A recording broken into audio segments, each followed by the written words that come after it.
साथियों, रामकृष्ण मिशन की ये जागृत परंपरा रामकृष्ण परमहंस जैसी दैवीय विभूति की साधना से प्रकट हुई है।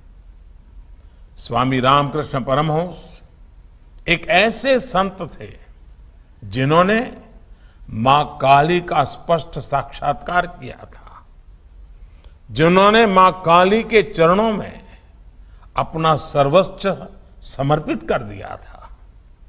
वो कहते थे, ये संपूर्ण जगत, ये चराचर सब कुछ मां की चेतना से व्याप्त है। यही चेतना बंगाल की काली पूजा में दिखती है। यही चेतना बंगाल और पूरे भारत की आस्था में दिखती है। इसी चेतना और शक्ति के एक पुंज को स्वामी विवेकानंद जैसे युग पुरुषों के रूप में स्वामी रामकृष्ण परमहंस ने प्रदीप्त किया था।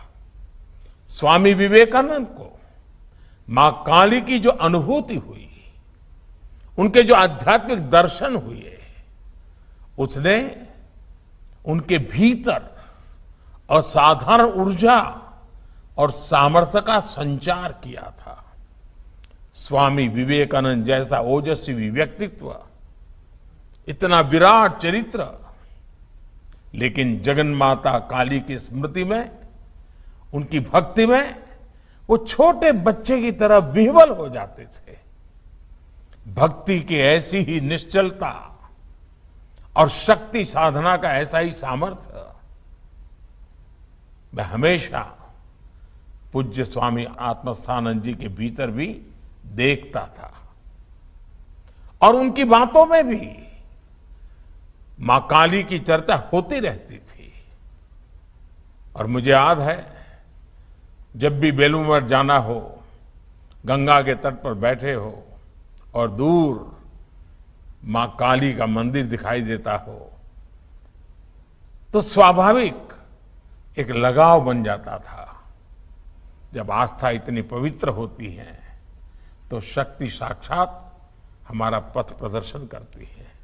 इसलिए मां काली का वो असीम आशीर्वाद हमेशा भारत के साथ है। भारत इसी आध्यात्मिक ऊर्जा को लेकर आज विश्व कल्याण की भावना से आगे बढ़ रहा है। साथियों, हमारे संतों ने हमें दिखाया है कि जब हमारे विचारों में व्यापकता होती है तो अपने प्रयासों में हम कभी अकेले नहीं पड़ते। आप भारतवर्ष की धरती पर ऐसे कितने ही संतों की जीवन यात्रा अगर आप देखेंगे, जिन्होंने शून्य संसाधनों के साथ शिखर जैसे संकल्पों को पूरा किया।